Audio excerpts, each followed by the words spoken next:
According to the CCP's official media on August 15th, the U.S. will strengthen its military deployment in the Indian Ocean and Japan. The U.S. and the West are ramping up pressure on the CCP. The U.S. fostered its military deployment in the Indo-Pacific region. PLS Eastern Theater Command said, "We will fight back any provocation." Foreign media, the U.S. hinted at deploying medium-range missiles in Japan to contain Communist China. Banks in mainland China froze debit cards under the pretext of anti-money laundering. Official media advocated for the compulsory collection of human reproduction funds, citing Communist China's development as the reason. The CCP unscrupulously plundered private properties. In response to the CCP's call to conserve food, many areas took measures to curb food waste. They went so far as to brainwash people, asking parents to punish children for wasting food. This is back to the era of Cultural Revolution. Heavy rain occurred in Chengdu, Sichuan, on August 15th. The city was flooded. Longquanyi district in Chengdu was on red alert for torrential rain. On August 15th, at the Longquanyi district in Chengdu,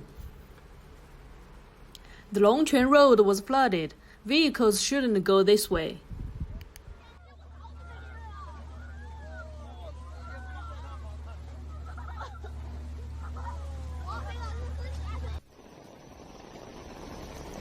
Longquan 政府中心这条路已经造岸了，要走这边的车子不要走这边了哈。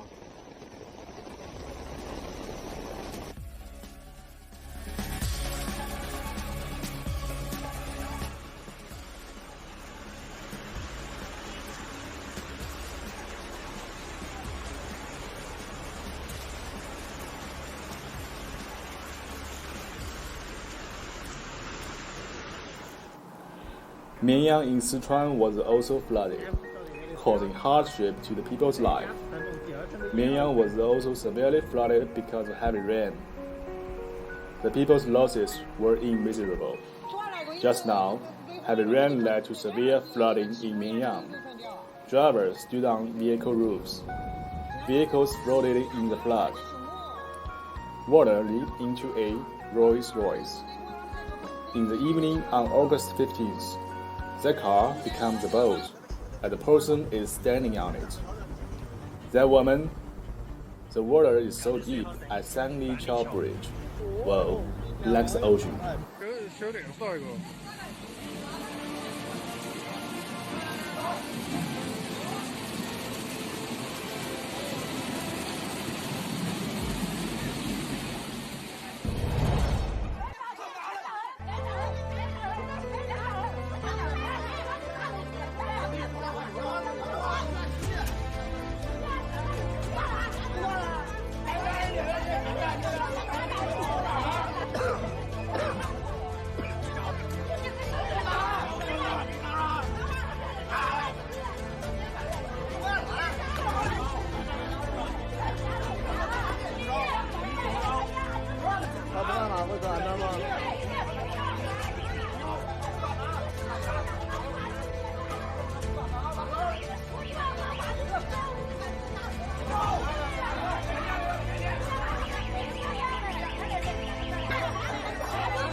If you look back in human history, it's always individuals that drive the momentum forward. Now it's time for the confrontation. You and me, brothers and sisters, every individual, we are equally important in this war against the Chinese Communist Party. As you can see here, this brave young man is called Xiao Siji from mainland China, a true freedom fighter who is brave enough to publicly support the new federal state of China in Beijing Daxing International Airport. He travels with a flag on his shoulder all the way to America. The ocean blue flag has 49 stars that represented the traditional Chinese cultural beliefs of Chinese people for the past 5,000 years. If you wonder what new federal state of China is, in the declaration of the new federal state of China, it says that it is the whistleblowers movement that has brought us together in order to realize the rule of law, democracy, and freedom in the new federal state of China. We have established the Himalaya Supervisory Organization. During the past 3 years, the whistleblowers movement led by Mr. Milesguo and Mr. Stephen K. Bannon has exposed the illegitimacy and true evil nature of the Chinese Communist Party and its deceptions. The Himalaya Supervisory Organization is a voluntary non-governmental organization with no political affiliation of any kind. It is recognized by the international community and protected by international law along with the Rule of Law Foundation and the Rule of Law Society. It will serve as a bridge of communications between the new federal state of China and international communities in areas of cooperation, defending people's freedom and protecting the security of assets on the basis of common development and mutual respect among the people of the whole world. 这样的话，这个旗子就可以舒展得开了。看，随风飘扬，我们新中国联邦的旗帜飘扬在广州白云机场。我现在已经是安全地到达了柬埔寨，在我身后的这栋建筑就是柬埔寨的金边国旗。 Our mobile payment is leading the world, but actually it's just applications of technology. Back to basic scientific research is still very weak in China. Even though mobile payment applications is advanced, however, if you don't have a mobile terminal, no chip, no operating system, it'll be like building a sandcastle on the beach. It will fall down when you push it. It looks brilliant, but technologically, it has no real competitiveness. The number of new coronavirus cases in South Korea hit a 5-month high on Sunday. It was the third day in a row the number of cases has been in the triple digits. There were 279 new cases of the coronavirus reported, with 267 of them being local transmissions. This follows 103 infections on Friday and 166 on Saturday.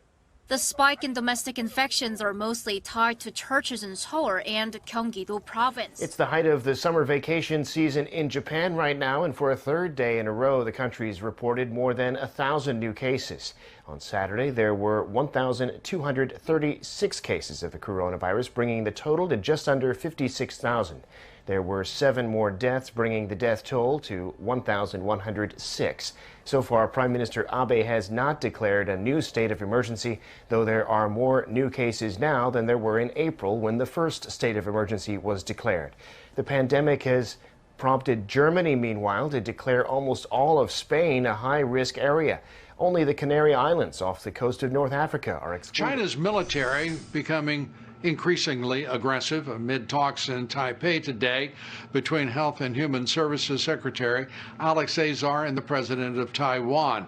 Azar leading a delegation ordered there by President Trump, and Chinese fighter jets today briefly crossed into Taiwanese airspace, as they frequently do. Satellite images also reportedly show China's PLA deploying amphibious armored vehicles and mobile missile launchers near the South China Sea.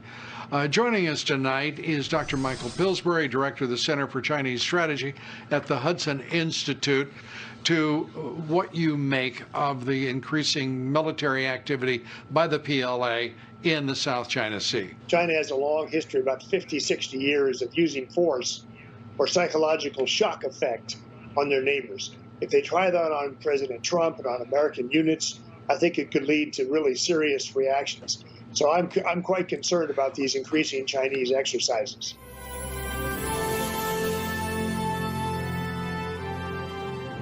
that we're now starting to see technologies which had previously been deployed extensively in Xinjiang and Tibet now being deployed elsewhere within China and at a different scale.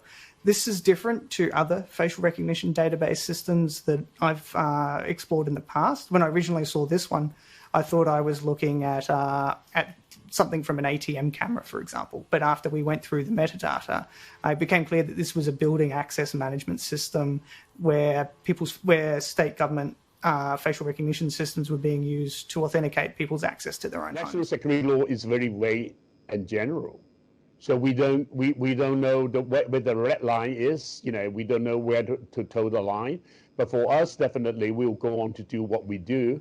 And of course, some of the words we can't use anymore, and we have to be more cautious. But what I tell my staff is, okay, when you do your job, consider your own safety, your conscience, and obligation to the society. We are not going to ask you to be a martyr. We don't tell you what to do. Just do it the way that you think you should do it. So as we go on, we might have a few arrests. We might get a few punishment, but life has to go on, and the press has to go on. What do you think is China's end game here? Well, just have Hong Kong people subservient and very peaceful and very obedient, and the business go on. Everybody will use their own way in creatively to resist or to express resistance. So a lot of things will change. We won't get what we want in a short time.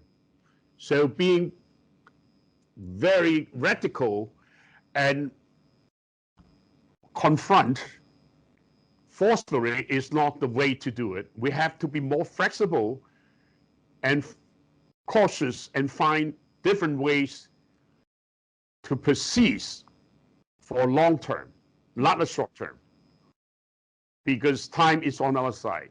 Time is our weapon, not violence. Mr. President, you've already taken action on TikTok and WeChat. Yeah. Which other Chinese tech companies are you looking at banning from operating in the United States? Well, the big thing is Huawei, right? Huawei's not here, and Huawei I'm not allowing. And I've told European countries and others, Australia has been fantastic as an example, but Huawei's not coming here.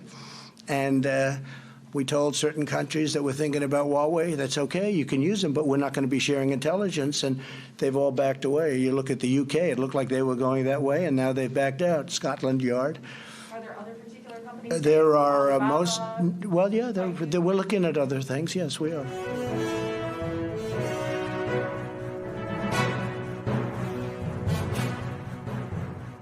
Colonel Sutherland, you just kind of dropped a bomb there that maybe people inside the military know, the intelligence community, maybe even some of the forward thinkers in the think tank community. But I think for most of the American people, they still believe that Pakistan has been an ally that we've been shoveling, tens if not hundreds of billions of dollars of assistance to since the terror attacks on 9/11.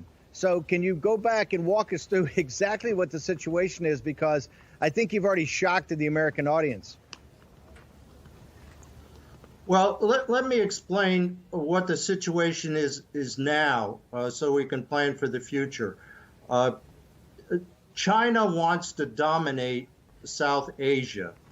And after North Korea, China's closest ally is Pakistan. And China expects Pakistan to help it achieve its goals of domination of South Asia. Now, China cannot dominate South Asia unless Afghanistan becomes a client state of Pakistan, and also India becomes sufficiently isolated. So what we're seeing is China moving into South Asia economically through the China-Pakistan Economic Corridor, which is the flagship of China's Belt and Road Initiative. But China wants more than that. China wants to move into South Asia militarily. And over the last several years, Chinese and Pakistani military officials have had unpublished meetings in which they have discussed Chinese military bases on Pakistan's Arabian Sea coast, in particular in the area around Gwadar near the Iranian border. Now, why is China doing this? We know that China is building military bases on islands in the South China Sea. China has a military base in Djibouti, which is at the entrance of the Red Sea on the route to the Suez Canal. So a military base on Pakistan's coast would be the link between those two. And in particular, a large Chinese military base near Gwadar puts it right at the mouth of the Persian Gulf and allows China to control the vital maritime lanes of the northern Indian Ocean. That's why India will play such a vital role in working with the United States and other Quad partners in order to stop Chinese hegemony in the Indian Ocean region. Boy, I remember, I know how vital that is. When I was a naval officer in the 70s on a destroyer with the 7th Fleet, we were over there for the Iranian hostage crisis, and that's where you just pointed out where Gonzo Station and Camel Station, where we had the two battle groups, were. So to know that the Chinese are down there with the Pakistan, I think really wakes up the American people about how critical our alliance with India is. Walk through, when people talk about this Indo-Pacific strategy, because it's kind of a new concept getting out there to the American people. Can you walk through exactly what we mean by that and how important this is? Well, it's really combining a traditional strategy in the Pacific, and in this case is countering communist China.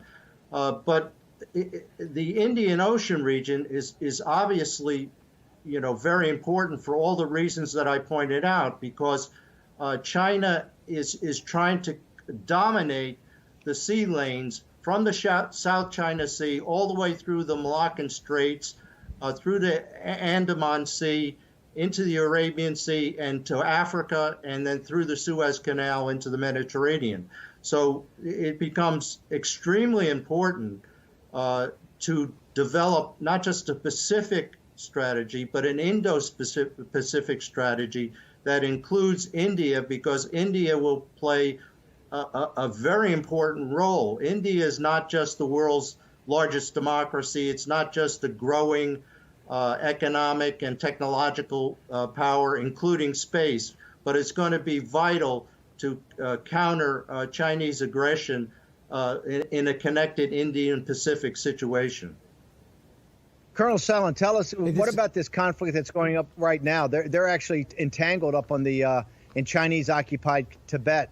We got I don't know how much time we got, Jack. We want the Colonel to stay over, but what is that conflict about right now up on the border? We have 90 seconds till the break, but we'd love you to stay over, Colonel. All right. Well, these areas are actually traditionally and historically Indian territory.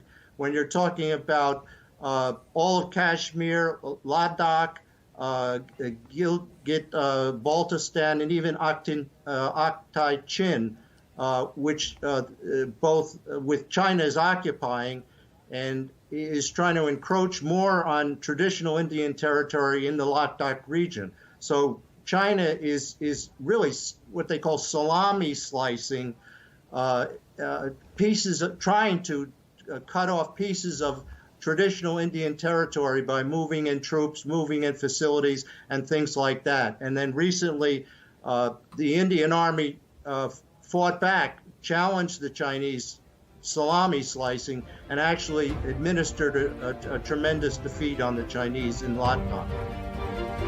Okay, Colonel, this is Jack Maxey. We're going to have to take a break here, pay some bills.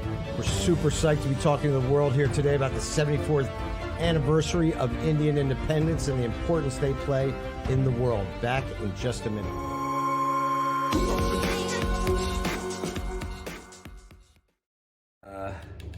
大家我相信有些人已经知道了啊，这8月13号真是昨天的8月13，大陆的8月13啊，这个大家我相信知道了，北京、上海发生了什么事儿啊？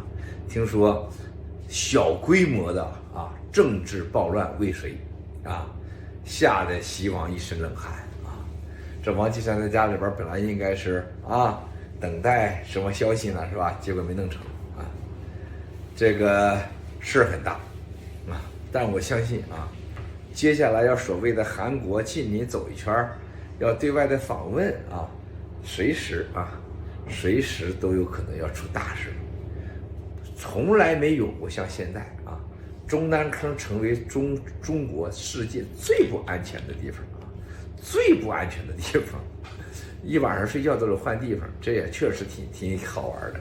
这就是共产党他必须面临的他制造了全人类上上百年来的恐惧，现在他面临了最大的恐惧这是一个。另外一个，现在在欧洲没想到听说这个美国推广的否定中共的政权的合法性一致得到同意那么现在大家都在想，那你美国共产党不合法谁合法呀，是吧？有人说推台湾合法后来大家都是绝不可能中国人民也接受不了我倒希望中国人民接受台湾的合法性然后呢，最后是说新中国联邦中国华人海外机构扶持对象，大家不了解，有些人真不了解，有些人说可以了解了解，最后大家达成一致是想尽办法得让中国人成立一个被中国人、被世界人民所接受的一个政治未来的合法性有合法传承也就是一人一票的选举政权先否定共产党在全世界的合法性，然后给中国人民一个选择。那新中国联邦肯定是其一是吧